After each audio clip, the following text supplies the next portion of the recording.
ശബരിമല യുവതീ പ്രവേശനവുമായി ബന്ധപ്പെട്ട് നാമജപ പ്രതിഷേധം നടത്തിയ NSS അംഗങ്ങൾക്കെതിരെ കേസെടുത്ത നടപടിയിൽ ജനം ടിവിയുടെ ചോദ്യത്തിന് കൃത്യമായ മറുപടി നൽകാതെ KB ഗണേഷ് കുമാർ. ജനം ടിവിയുടെ പേരെടുത്ത് പറഞ്ഞ ചോദ്യത്തിൽ നിന്നും ഒഴിഞ്ഞുമാറിയായിരുന്നു മന്ത്രിയുടെ ശ്രമം. നിയമത്തിന്റെ വഴിക്ക് നടക്കുമെന്നും അക്രമം നടത്തിയവർക്കെതിരെയാണ് കേസെടുത്തതെന്നും ചോദ്യം ആവർത്തിച്ചപ്പോൾ ഗണേഷ് പ്രതികരിച്ചു. അന്ന് നാമജപയാത്ര സംഭവങ്ങളൊക്കെ നടന്ന സമയത്ത് കുറേ ആളുകൾക്കെതിരെ കേസെടുത്തു. അല്ല, അതൊക്കെ കേസ് നിയമത്തിൻ്റെ വഴിയാണ്. അത് കോടതിയാണ്, കോടതി തീരുമാനിക്കേണ്ടത്. അതിനകത്ത് ഞാൻ അഭിപ്രായം പറയുന്നത് ശരിയല്ല. അതിൻ്റെ ഇടയിൽ കടന്നു കയറി അക്രമം കാണിച്ചവർക്ക് ജനം ടി വിയില്ലേ അക്രമം കാണിച്ചവർക്ക് ജാമ്യം കൊടുക്കണം, അവരെ കേസ്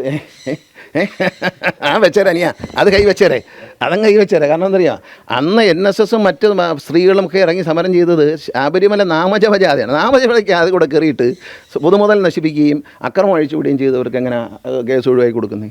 ഭക്തജനങ്ങൾ അത് വെച്ചേരെ, അത് കൈവച്ചേരെ, അത് കൈവച്ചേരെ.